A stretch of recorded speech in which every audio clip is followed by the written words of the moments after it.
los comentarios de los temas más trascendentes en el Sol de la Mañana en este miércoles 16 de julio del año 2014.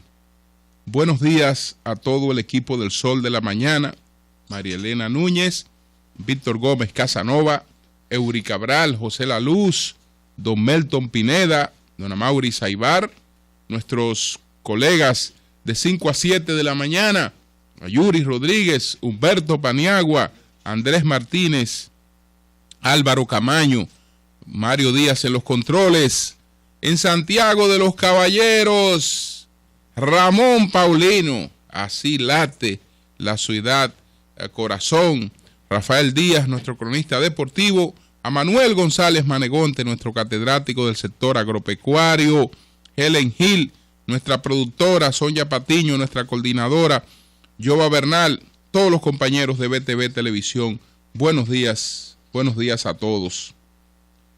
Bueno, señores, muchos temas importantes que quisiéramos compartir con ustedes, así es que vamos a aprovechar el tiempo para poder abarcar todos estos temas.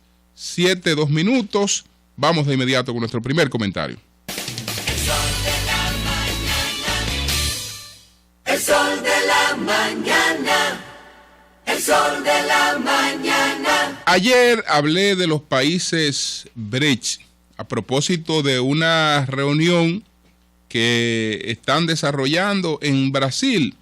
Algunos aprovecharon el mundial, se fueron al mundial para quedarse de inmediato en Brasil y participar en esta reunión del grupo de los países BRICS, que se llaman así por la composición de las siglas de los países que integran este grupo. En principio eran 4 y después se le agregó una S final. Entonces, BRICS son Brasil, Rusia, India, China. La S final es la S de Sudáfrica. Esos son los 5 países que integran el grupo de países BRICS. Que ayer decía que ellos representan una quinta parte del PBI mundial. En la reunión algunos datos ya han cambiado. En estos momentos, de acuerdo a lo que se ha establecido en esta última reunión de los países BRICS, ellos están cerca de una cuarta parte del PBI mundial, es decir, casi un 25% del PBI mundial con el 40% de la población mundial. Entonces, ayer anunciaron una decisión que podría tener un impacto transformador.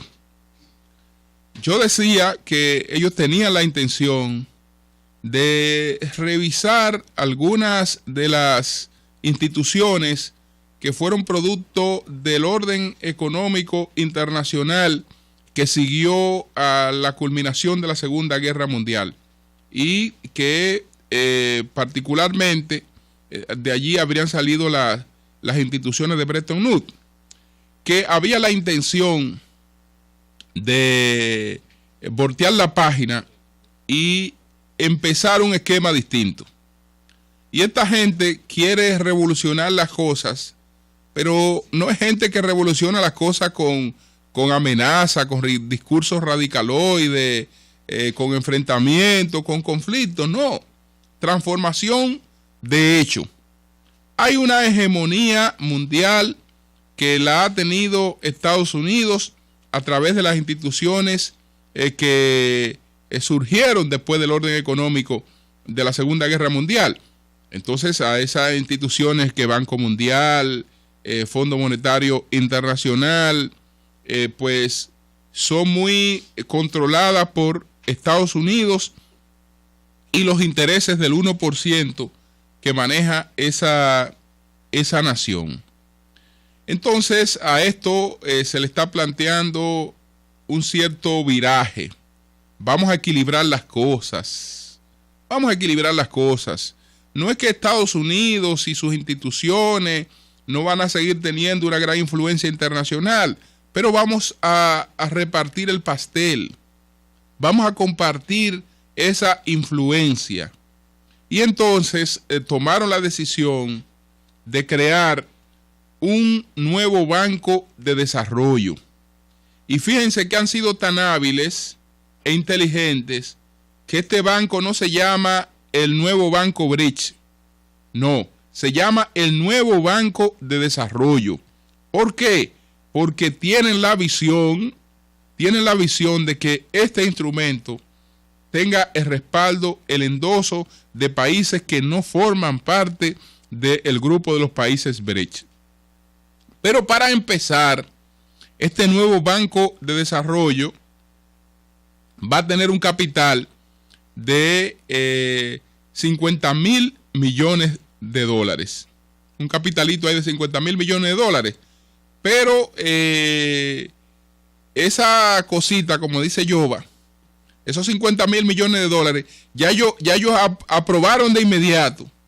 Porque los 50.000 millones de dólares es para empezar, dando un gesto de buena voluntad. Miren aquí, 50.000 millones de dólares. Nosotros somos 5, cada quien se va a cantear con 10.000 millones.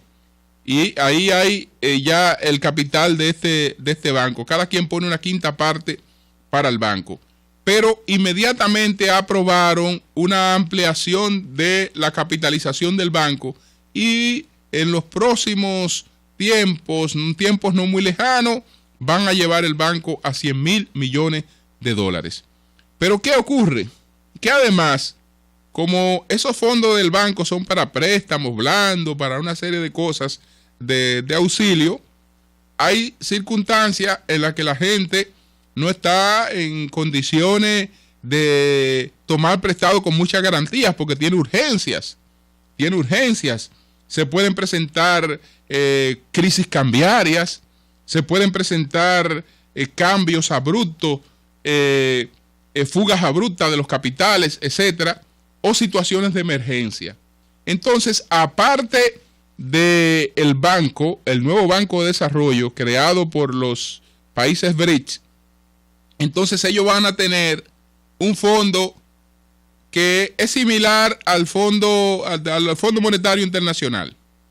El nuevo Banco Bridge es el nuevo Banco Mundial. El nuevo Banco de Desarrollo es el nuevo Banco Mundial.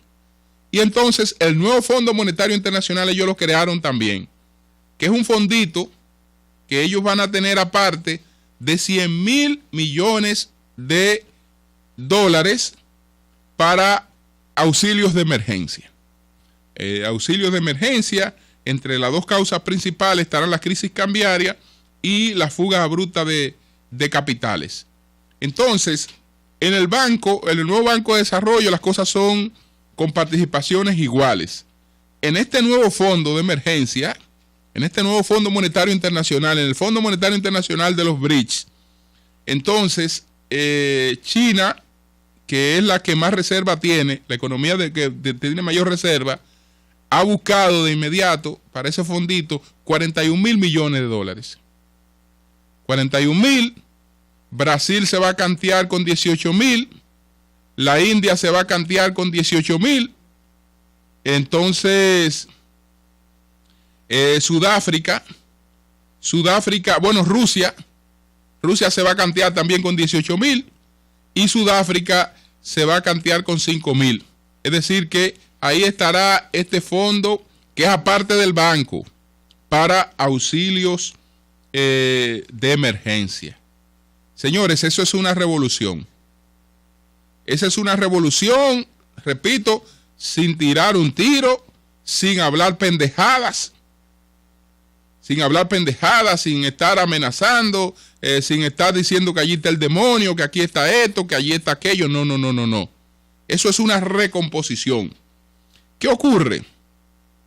Que China, a través de este mecanismo, aunque fíjense que en el nuevo banco se ha cuidado y el nuevo banco es un trato entre iguales, no es así en el nuevo fondo de emergencia, en el nuevo Fondo Monetario Internacional, el Fondo Monetario Internacional Alternativo, el Fondo Monetario Internacional de los BRICS, porque ahí China tiene la participación mayoritaria. Eso ocurre de manera similar a lo que pasa con Estados Unidos en los organismos actuales. Entonces, la economía china, pese a que ha tenido una situación de descrecimiento, China ha sido un fenómeno pues extraordinario en los últimos 30 años. Estamos hablando de que un país en las últimas 3 décadas que ha sacado de la pobreza, ha sacado de la miseria casi extrema a 500 millones de personas. Naturalmente, eso ha sido producto de un crecimiento extraordinario que ha tenido la economía china. Crecimiento que siempre ha estado por encima de un 10%. Las expectativas de ese crecimiento tienden a reducirse para los próximos años, y China va a tener un crecimiento de 3.5 a 6 puntos y algo, fluctuando ahí. No el tipo de crecimiento que venía teniendo. Pero aún así el empuje de esta economía continuará siendo determinante. Así que, señores, que ya tenemos lo que el orden económico internacional no tenía desde mediados del siglo pasado. Nuevas instituciones. El grupo BRICS dejó de ser prácticamente un grupo informal, es decir, de países, un club de países que se reunían, se ponían de acuerdo, intercambiaban entre sí, porque ha crecido grandemente el comercio entre ellos, y entonces ha decidido ser un grupo con instituciones. Y en esta cumbre de Brasil han anunciado las primeras instituciones. Eso, sin duda alguna, que será un acontecimiento de gran importancia internacional. El sol de la mañana. El sol de la mañana. Aquí en la República Dominicana, la Cámara de Diputados por fin aprobó la declaración jurada de patrimonio.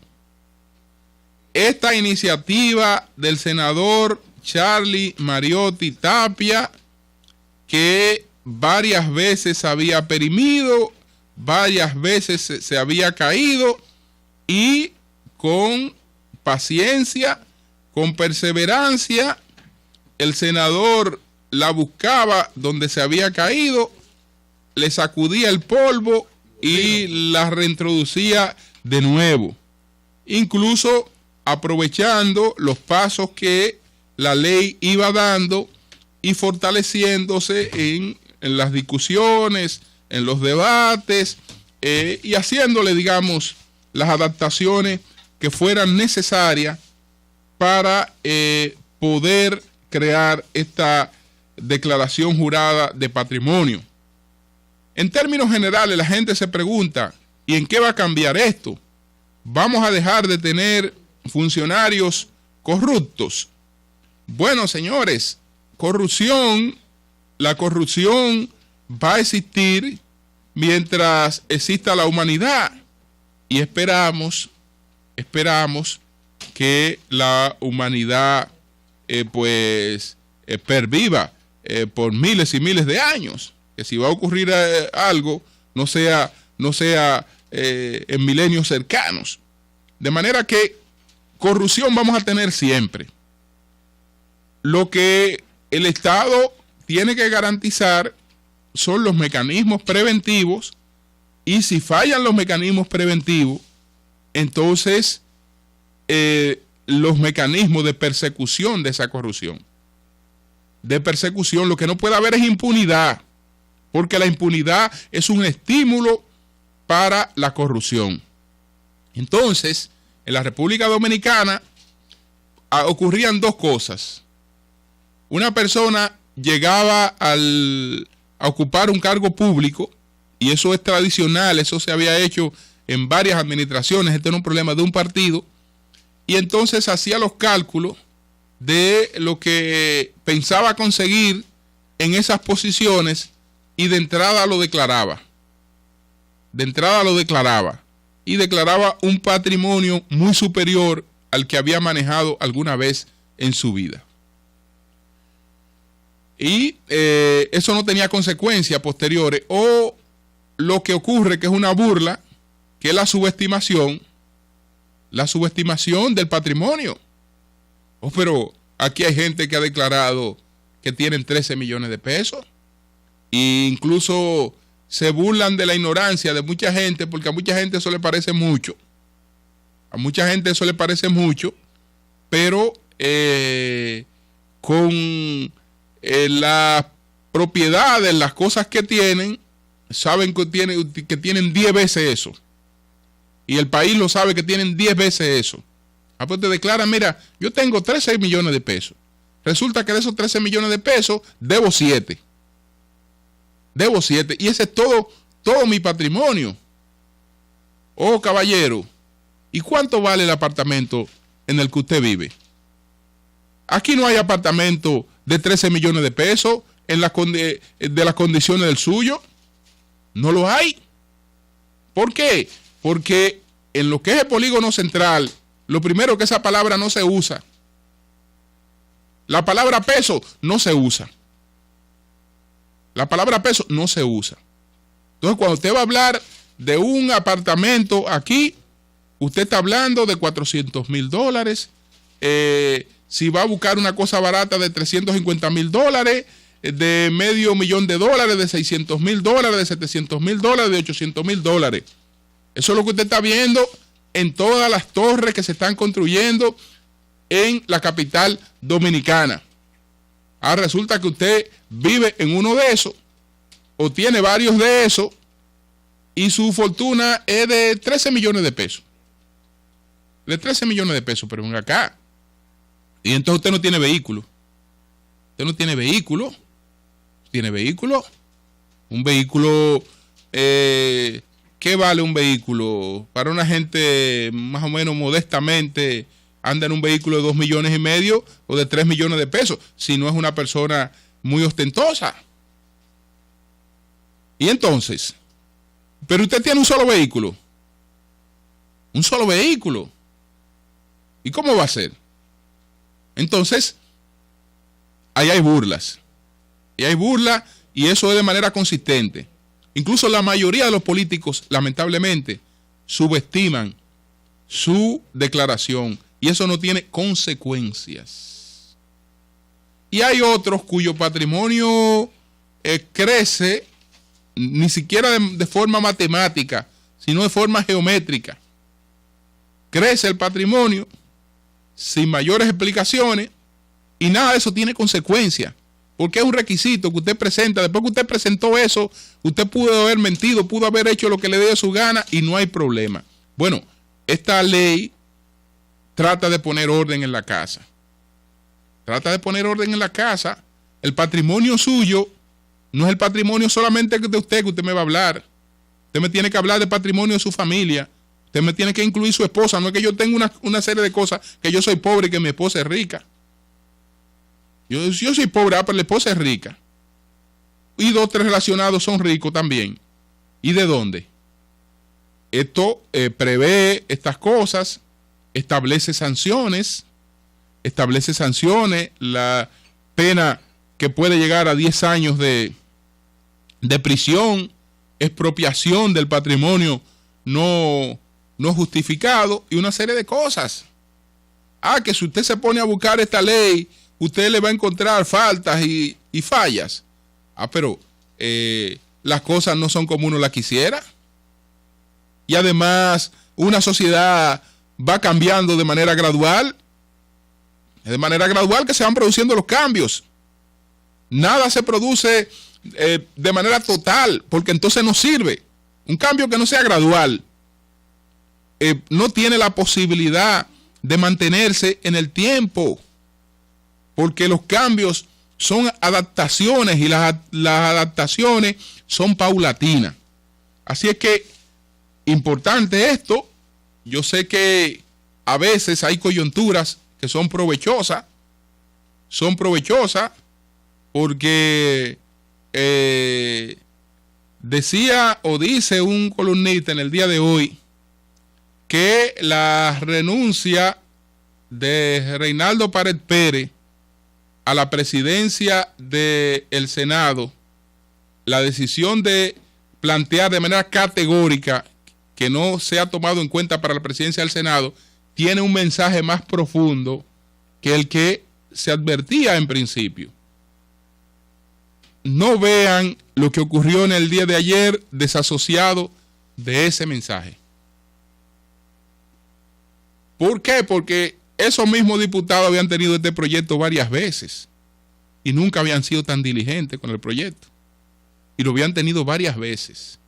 Entonces, algo nuevo hay en la coyuntura que ahora lo han despachado, y qué bueno, porque no hemos beneficiado de eso, que ahora lo han despachado con ese entusiasmo. El proyecto del senador Charlie Mariotti Tapia, que todo el mundo sabe quiénes lo habían torpedeado en el Congreso y por qué lo habían torpedeado. Pero resulta que ahora la Cámara de Diputados y su presidente, con mucha diligencia, pues han hecho este proyecto ley. Ahí hay un mensaje. Ahí hay un mensaje, señores. 7:22 minutos. El sol de la mañana. El sol de la mañana. Yo lamento mucho, pues, el tono que ha tomado la polémica sobre el reglamento de la ley 169-14. Saben que me identifico con los cuestionamientos que se han hecho a las propuestas presentadas por el Poder Ejecutivo. Pero creo que hay cosas que en la polémica pueden tener una mala interpretación. Y que la gente que ha estado tratando de imponer las cosas a su manera, que desde mi punto de vista ha sido perjudicial para los intereses de la República Dominicana, puede aprovechar algunas pifias para continuar con sus planes. Entonces, las declaraciones de Vinicio Castillo Semán, que hablan de la posición de su familia, de la Fuerza Nacional Progresista, la advertencia que hace de la posibilidad de dejar el gobierno si este reglamento se mantiene como tal, esto algunas personas le pueden dar otra lectura y la lectura terminaría siendo perjudicial para los que compartimos la misma posición de ellos. Porque ¿cuál es la lectura? Una lectura de la que políticamente es difícil. La lectura es la que ya le han dado, de ver esto no como una posición firme, que lo es, de personas que hay temas que no son coyunturales, que son su posición, que son posiciones de principio, que no la van a variar por nada. Entonces, en vez de darle esta lectura, le dan la lectura de que se trata de un chantaje para el presidente de la República. Y resulta que a ningún líder político, y menos un jefe de Estado, le gusta verse en esa posición. Entonces, vamos a sugerir siempre todo lo que sea necesario. Y vamos a luchar para que esos cambios se produzcan. Y vamos a hacer el enfoque de esos cambios, pero cuidándonos de que algunas formas de plantear las cosas no sean usadas en contra de lo que por todo este tiempo hemos tenido que defender la República Dominicana de una campaña internacional y local, la verdad que despiadada contra este país. Entonces, yo lamento mucho esa parte, y creo que hay que tener cuidado con eso.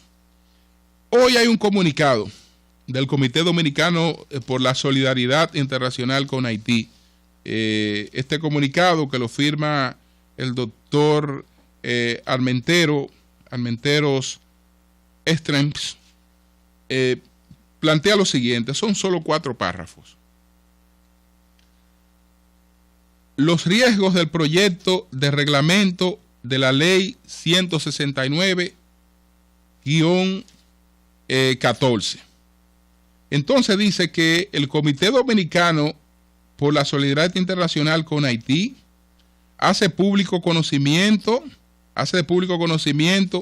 que ha remitido a la Presidencia de la República, vía Consultoría Jurídica del Poder Ejecutivo, un informe con las observaciones al proyecto de reglamento de ampliación para la ley número 169-14, preparado por distinguidos juristas especialistas en los campos de derechos fundamentales, derecho de nacionalidad, derecho migratorio, derecho internacional, derecho sobre Estado y capacidad de las personas.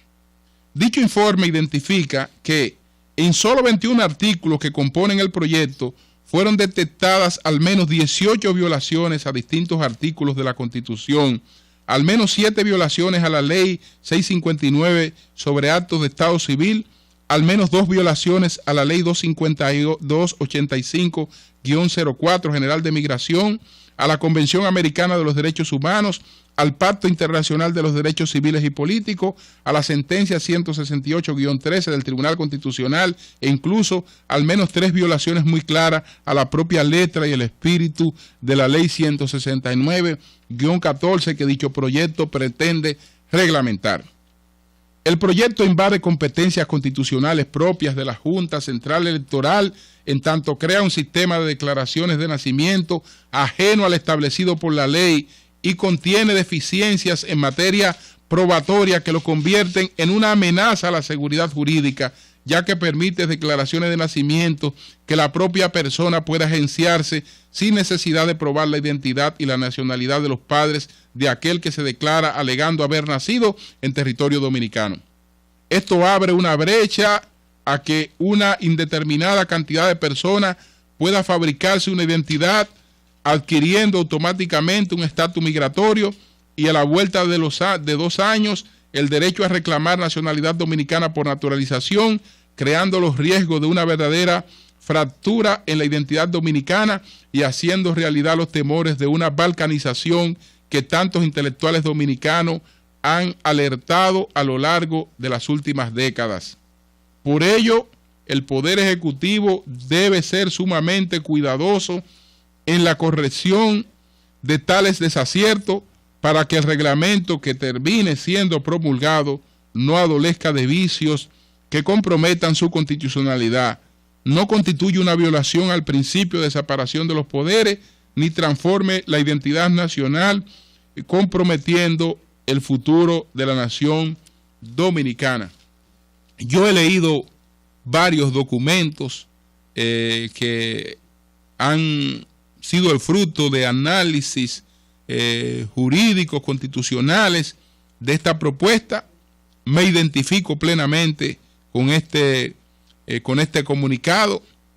Entiendo que mientras estas cosas no se esclarezcan, será difícil que el presidente Danilo Medina pues ponga en vigencia este reglamento. Yo sé que este reglamento va a ser objeto de una discusión mucho más amplia, pero insisto en que hay que tratar de no dejar un resquicio, porque detrás de todo hay muchas acechanzas y mucho interés por imponer las cosas de la manera en que algunos la conciben, que no es justamente la que más se apega al interés de la República Dominicana. Son las 7:30. Cambio y programa.